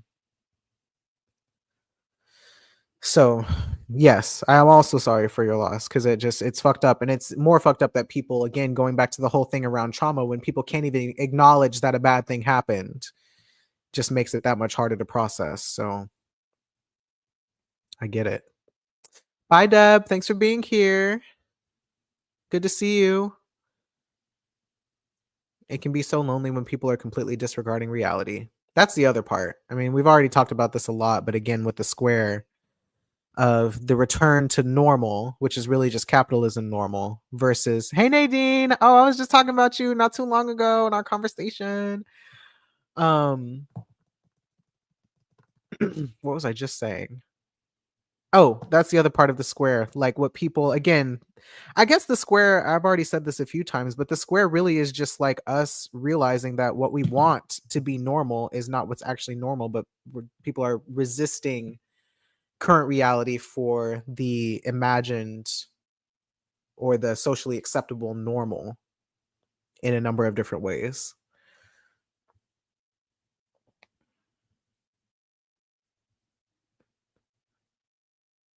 I would say yes, just for the drama. Yeah. Nadine, what I mentioned was oh shit, I already forgot. What did I say that we were talking about? Oh, whenever we were talking about what socially, like what the new social norms are, basically like how to engage in relationships today versus how we did 5 years ago, and how we barely even had time to like the rules of social engagement, that's what it was, and how those have changed. I mentioned how you brought that up to me in conversation we were having about how, all of us living in different realities, like we don't even know how to engage socially anymore because so many people are on different pages, so many people have different information about like what is and isn't socially acceptable, what's indoctrination, what's propaganda, all this different stuff. It's like if you wanted to just strike up a random conversation with somebody at the grocery store today, that feels like a risky activity because you have no idea what you're getting yourself into in that conversation. The person could be a Trump supporter, person could be supporting Israel, this person could be anti-black, this person could be using the R word casually. Like people are just all in different places about what's socially acceptable. And so trying to engage just in a casual way um, is like very difficult to do right now. We're not all on the same page of what's socially acceptable. And trying to talk about that is also a process because we also don't have very much patience or tolerance or grace for the people who are actually trying to understand and get it right. Literally, the grief around long COVID and newly realized disability is so hard, especially with family who can't even get in that emotional reality with you. Okay, yes. And this is what I was trying to talk about in the very beginning of this live when I was fumbling around with my words was this. It's like you are having an experience, and I talk about this with clients a lot too. You're having the experience of being disabled, but the people around you haven't accepted that you're disabled, and also like have their own stigma around disability and ableism, that they don't want to see you as disabled, even though that's the experience you're literally having. And they just want you to kind of like will yourself out of it, when it's like, no, this is what it is. Like, I can't just, if I have a torn Achilles, I can't just get up and walk. I can't just like mindfulness my way into start walking again. Now, there's a case to be made that I do have to kind of like work on rehabilitating myself if I'm talking about an injury. But if you're talking about chronic illness, okay, like sometimes that shit just is what it is. You can do your best to manage your symptoms, but it's not going to just go away because you positive thoughts your way out of it, or because you've decided not to see yourself as disabled because people's idea of disability means you're in a wheelchair. It's like, no. Like, the fact that you guys won't acknowledge that this is the experience that I'm having is actually further disabling me. Do you realize that? Because now I can't participate in, the group, because y'all are refusing to acknowledge the reality that I'm experiencing. That, I feel like, sums up a whole lot of this conversation that we've been having, is your refusal to acknowledge the experience that I'm having is making it to where I can't engage with you in a way that is authentic to me. And so you are alienating me by not at the very least making an effort to understand the experience that I'm having, and to like be in that experience with me, or to accommodate that experience to some extent. It's like, God, thinking about accommodating somebody else is like blasphemy in this society for some reason. It's like the biggest inconvenience ever is to hold the door open for somebody else, to use a different set of words when you talk to that person. It's like the biggest inconvenience to you. Really? Maybe this is the best time to be alive. If that's the worst thing that you got to do, my gosh. The biggest inconvenience is to just believe somebody when they say something. Are you sure? I don't know, man. I don't know about that. All of this death was preventable, and the people in charge truly led the whole astray. Yeah. Saturn is perfecting its T squared this week. Yes. I was going to talk about T squares again, but I'm not going to do that. I've already been here for a long time.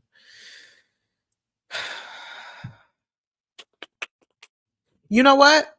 I love when this happens. I think a lot of this conversation, we did a lot of meandering to get here, but I do think a lot of this conversation has actually described a lot of what Venus and Aquarius will be like. Venus conjunct Saturn. My hope for that transit, which is this Saturday, by the way, my hope for that transit is that, we get through these squares and these oppositions. We get through more of Mars retrograde and whatever, but I guess Venus conjunct Saturn, there's something about maybe. Okay, let me back up. Let me build this out. So Venus is the planet responsible for Jupiter and Taurus, right? So wherever Venus is flavoring the social norm or whatever that Jupiter and Taurus is reconstructing. Oh, I like that. I like how I described that. So Venus in Aquarius, then answering to Saturn in Aquarius, and in fact, coupled up with Saturn in Aquarius, is like normalizing the reality that people are experiencing conceptually. So conceptual reality being normalized in relationships. That would be cool. That would be nice. Of course, with any Aquarius transit, there's always the potential for erasure and dismissal and disregard. So I'm not going to say that's not happening. I do think maybe it's the double-edged sword of like being in relationships where you are on the same page means that you have to get away from relationships where you're not on the same page. And if you are experiencing, dismissal or disregard or erasure from certain people, that's your cue that that's not a relationship that authentically sees and engages with you in the version of reality that, you know, you experience personally. And I guess part of the square then between Venus and Jupiter is that that's going to be the case with a lot of people. You'll realize like, damn, like I want to be in a relationship with this person, but they're over there and I'm over here. I do think the benefit of having Taurus in the sky is that there's a little bit more of a desire and inclination to maintain the relationship even despite your differences. I think the challenge from Saturn and Aquarius is how to do that, how to maintain relationships while existing in different concepts of reality.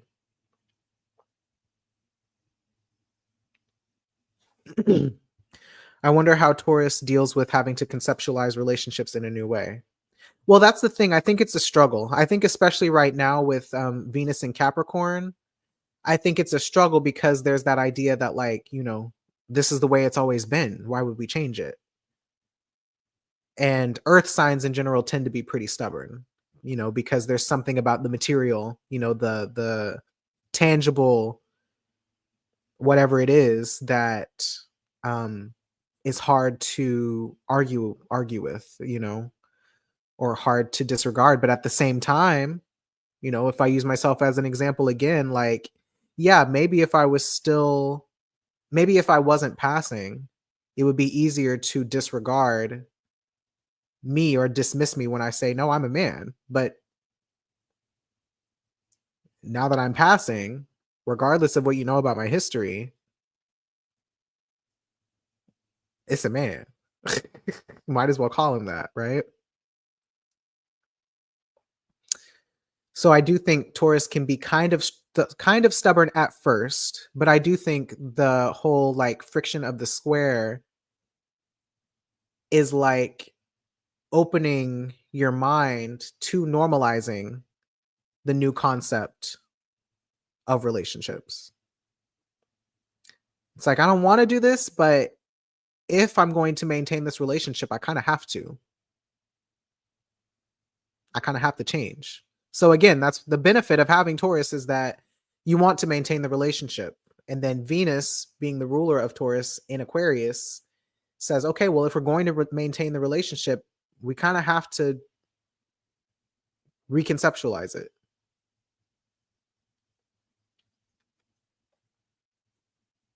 That's my thought. I would imagine more progress is made over the next month with Venus in Aquarius, and at the same time still dealing with the erasure, maybe from broader society even. I could see there also being more of a push from the right, you know, from the fascists, from whoever, to try to silence and erase and hide away experiences socially, or language socially, or whatever, education, information that would allow us to change. There's also that, because Taurus also resists Aquarius in that sense. But it goes both ways. So I think on the interpersonal level, at least, hopefully we see more success. But on the interpersonal level, we're always battling with what's going on in the collective sense. And that's kind of, I think, the Jupiter struggle of it all is like, yes, maybe on our individual one-to-one basis, we make a little bit more progress, but culturally, we're still really fighting the change. But also maybe we aren't.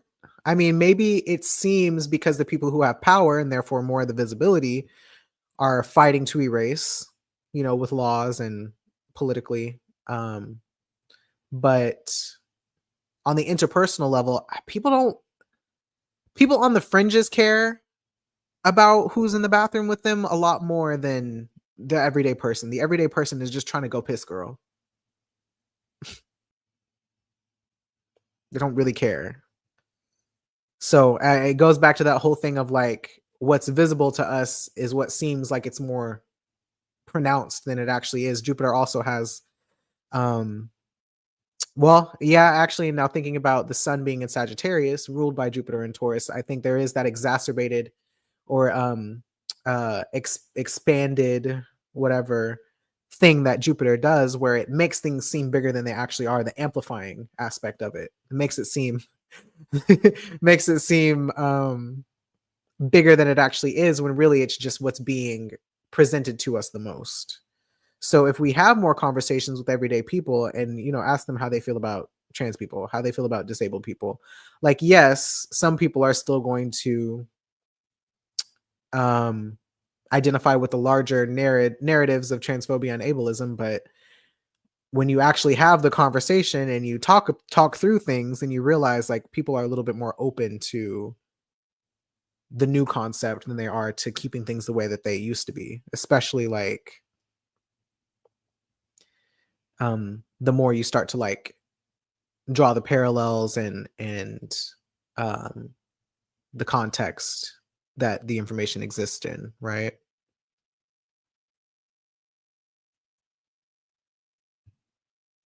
Currently struggling with that a lot as someone with Jupiter and Saturn in Taurus. Oh yes, you're having your Jupiter return and your Saturn square. Yeah.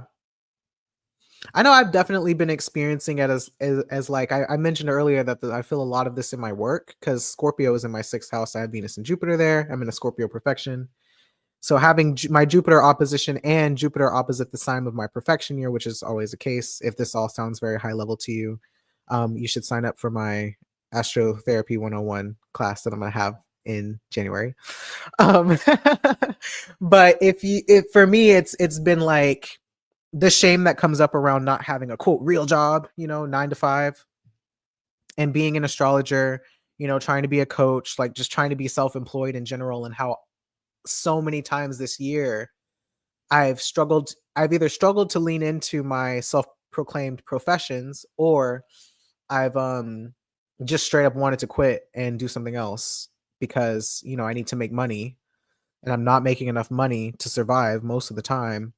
Um but then whenever I think about like assimilating, Taurus word, back into a normal 9 to 5 situation, I just immediately feel miserable because for me personally, it feels very restricting. I know for some people, because I'm not trying to shit on 9 to 5s, I know for some people the stability, the consistency, and somewhat the predictability of working a stable job and the security, financial security that comes from that really outweighs the desire for, other things. That feels more secure and stable to a lot of people. And so, to them it's a sacrifice, or, whatever, that's worth it. But for me, I really struggle with it because, I'm not neurotypical, first of all, but I'm also not really passionate about, or I won't say that. I'll say I haven't found a 9 to 5 type job, benefits and all that kind of stuff that feels like something I'm actually invested in or passionate about or in alignment with. And I think if I did find that, I would feel better about doing it because I do have a little bit of workaholic tendencies. So if I felt like I was doing something meaningful to me, Jupiter in the 6th house, then like fine. I don't mind living at work, actually. I like workplace relationships. I like being friends with coworkers. I like having a place that I go to where I feel like I belong and I'm contributing in a way that's meaningful to me, but um I just haven't found a job like that yet cuz capitalism, you know. So I might find some luck at the school that I work at, the community college I work at, cuz I got Saturn in the 9th house. And I do enjoy working with students, but I just feel like I like the flexibility and the freedom that comes with self-employment. And I like that I can say whatever I want on the internet. I like that I can come on live and talk to you guys and talk my shit and not get fired. That would be a lot. Those would be a lot of things I would have to give up in order to make, minimum living wage, basically. So I don't know.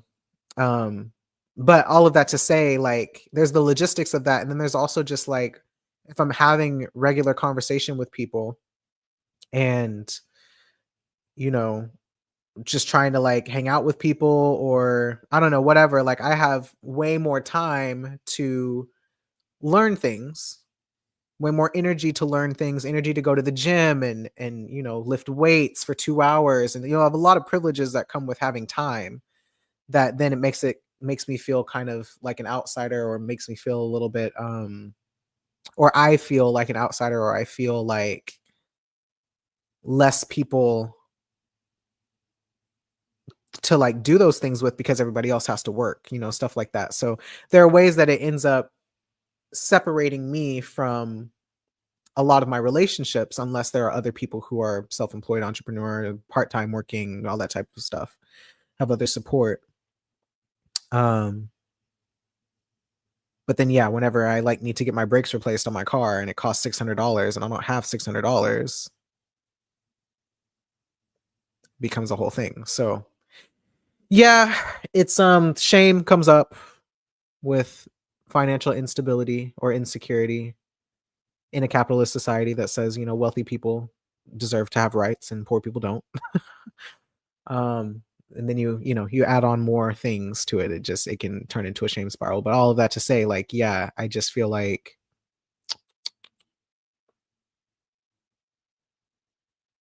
a lot of people are having some level of an identity crisis this week, especially with the holidays and with the expectations of society versus like the expectations you're trying to set for yourself. So, what are your standards rather than having to assimilate to the standards of the culture at large that doesn't, that you don't identify with maybe? So relatable regarding the workplace restrictions of 9 to 5s and my dreams. Definitely want to sign up for that astrotherapy course when the funds come through. Yes, it'll just be January 26th at 12 p.m. CST, $10 for non-Patreon members, $5 for Patreon members, and the discount will be loaded to my Patreon soon. Venus and Aquarius, which relationships erase and which ones see you? Showing up as yourself and the shame that comes there. Yes. Yeah, all of those things. It's really like, I think advice that I've given to people with Venus and Aquarius is like doing relationships your way. Like they don't have to fit some kind of standard, like polyamory is one of the things that I think about, or just consensual non-monogamy in general is something that feels very Venus and Aquarius to me, because what people think a romantic relationship should look like really depends on the people who are in the romantic relationship. But there's also, marriage culture and like amount of normativity and like, the idea that you should get married to one other person and have kids and a dog and a picket fence and all that shit. It's like, or the idealized relationship where you never fight, you never have conflicts, and when you do have conflicts, you deal with it exactly like this. Like, it's up to you, the people in the relationship, to determine how to be in that relationship. Basically, there are no rules, and I think that can be scary because there's no blueprint then to follow, and you kind of don't know if you're doing it right. But then again, right and correct is subjective. And I feel like that's the trickiest thing about Aquarius in general, especially Saturn in Aquarius, is that like, who are you and what do you do when nobody's watching and there are no rules? What do you create? What comes out of that? It's like, how do I know if I'm doing it right? That's a big thing about astrotherapy for me, and why it's been so difficult for me to kind of create a solid framework for it, is because I don't want people to get hung up on this very like overly technical and specific way of doing it. It should be subjective. It should be variable. You should be allowed to observe in your everyday life something that's going on and being like, this feels like a really Aquarius kind of experience.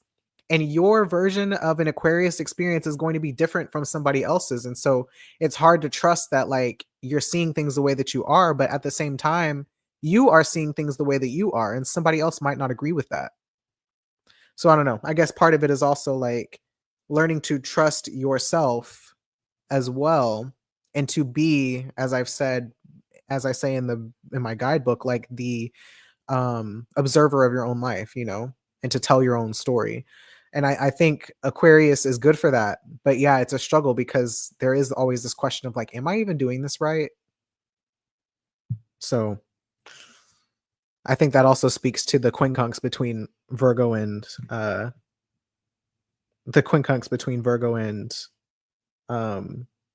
Emily is calling me. The quincunx between Virgo and Aquarius. Okay. 6th house Aquamoon, and I couldn't do 9 to 5. It made me so miserable. Hate my job. Love the flexibility of the schedule. You are correct. Exactly. I could do a job that I don't like that much and have a flexible schedule, and I'll get through it. It's no big deal. But if it's very strict, if it's too strict for me, there's just a part of me that needs to rebel. I'm sorry. There's a part of me that needs to rebel, and by rebelling, what it usually ends up happening is the job is too restrictive. I move up into a management position, and then I change things. That's why I'm no good if I ended up in a cult. And I'm like, there's too many rules in this bitch. Then I did end up in a position of power so I could change the rules. Or at the very least, not have somebody telling me what to do all the time, because I don't like to be micromanaged either. And then whoever is like my subordinates or whatever is like, yeah, you ain't got to do all that shit. Just like, don't get caught.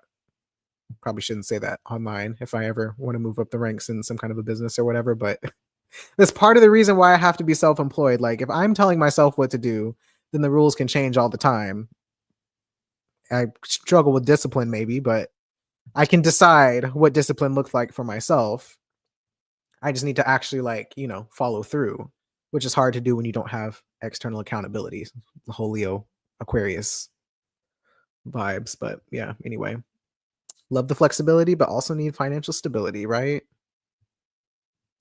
Hate having to work, but at least I can do something that stimulates my brain. Also that I do like tasks.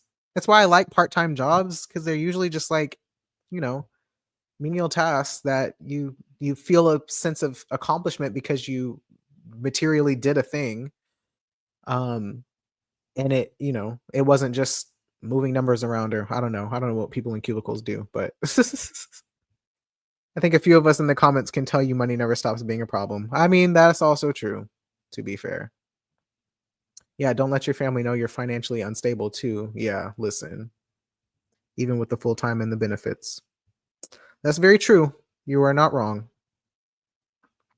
Well, that's very on the nose for me as an Aero Ace person, right? I mean, that's the thing. When you don't have a blueprint, you got to make the blueprint. And then you're like, how do I know if this is going to be like, it's like if you're trying to build a house and you've never built a house before, the way that you want your house to look, you have to build it. But then you're like, well, how do I? But see, what you can do, staying with that analogy, is that okay? You want to build a house that's never existed before, but you have no contracting experience, no architecture experience, no construction experience. Well, you don't need to go like copycat a different house in order to build it. You just need to go learn those skills. Go learn the skills that will help you build the thing that doesn't exist. And then, the thing can be sturdy and stable and structurally sound, but tailored in the way that you want it to be, which is another thing that I think Virgo and Aquarius learn from each other. Just learn the skills. If you can learn the skills, that's why I did relationship school. I didn't want to learn how to be in a cishet relationship. I don't give a shit about that. I don't care about marriage. I don't aspire to marriage or whatever, but I wanted to learn the skills of being in a relationship, of resolving conflict, of navigating difficult conversations and life changes and stuff like that. So I learned those things. I take those pieces with me, and then I go and construct something else that actually feels suited and tailored to me as an individual. And my partner also, or whoever else is involved in constructing the dream. Very much so, lifting the veil and turning that shit on its head. Yeah.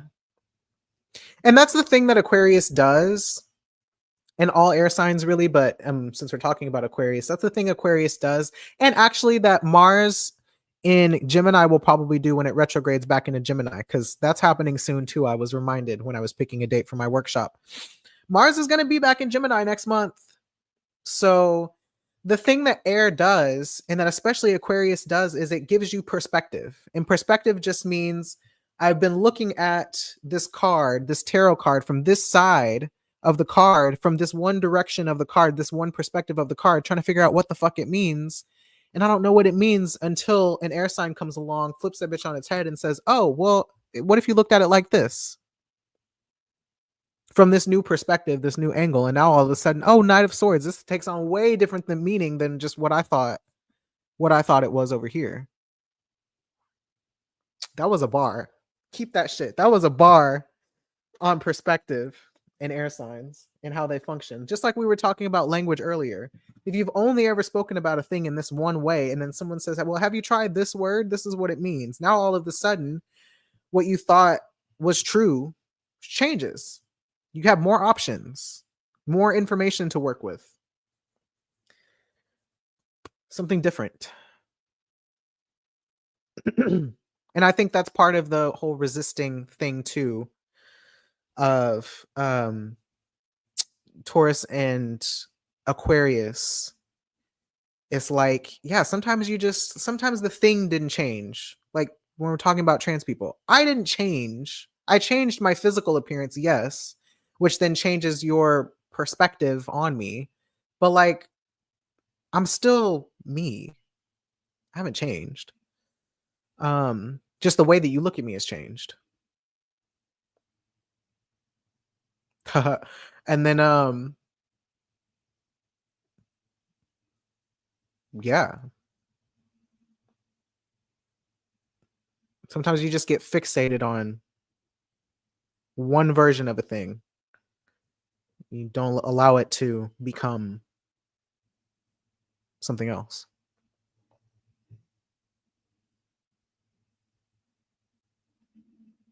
That feels like a good place to stop, I think. Oh. Oh, Winter, you just reminded me. I just pulled Two of Wands later on the day when you pulled the same card last week. That was wild. That was really relevant and maybe still is. That makes me feel tempted to pull cards right now. I've already been on here for 2 hours. I was debating on working out today, or at least going to ride my bike because I think the sun is out. I can still do that though. I need to eat some more though. Anyway, fuck it. I just want to see what I pull. How can we sum up this conversation? I think we did a lot. This would be a good video for me to go back and edit because I did a lot of rambling in the beginning trying to connect to the stream of consciousness that I needed. I dropped a card. Where did it go? But you know what? Another thing actually is discipline. Discipline has been coming up a lot too. I don't know if y'all can hear me. Hold on. Discipline has been coming up a lot too. I think of that a lot as Mars and Saturn words. I think depending on the situation, sometimes it's Mars and sometimes it's Saturn doing the discipline. I think Mars is carrying out the thing that you're trying to be disciplined about, which is the structure created by Saturn, something like that. But I talked about that last time, actually. I don't need to get into that again, but commitment to the vision is important. Even though you don't know what it's going to look like as an end result, part of self-determination is just committing to the vision and doing everything you can to figure out how to make that vision a reality. Okay, 2 cards. Anything else about this conversation or how to sum up this conversation?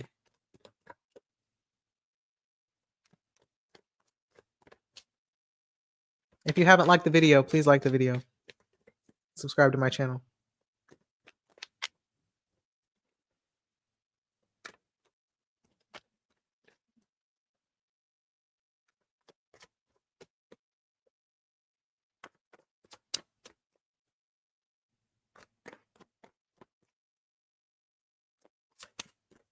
All right.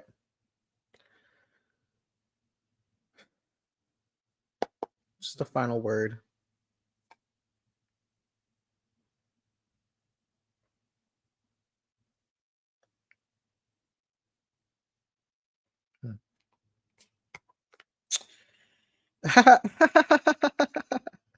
Card on the bottom is 9 of Wands. Stand on business. And Queen of Swords. Oh, I kind of like that. Okay. Well, yeah. That's interesting. So, 9 of Wands, this card is like, you know, it's a picture of this person who's like been working tirelessly on this project and all the pens are chewed on and he's kind of stressed out, but he's sticking it out to the end and not giving up on the vision, especially because it's Wands. And Wands dealing with creativity and passion and desire and vision. So 9 of Wands, it's like not giving up, stand on business, push through to the end. And then Queen of Swords as a card on top. Queen of Swords, usually it deals with just like cut the bullshit, telling the truth, kind of no matter how it comes out. It is what it is, and I'm sticking to it. So it's kind of like it's just giving stand on business, both of them. Stand on business. Commitment to the truth. That's what it feels like. Be so committed to your truth and your vision that nobody gets in your way.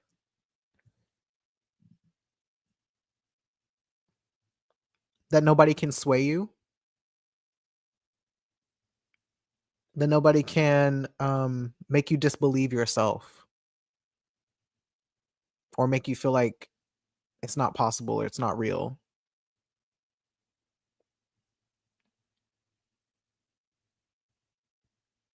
Follow through, trust yourself, be honest with yourself as well.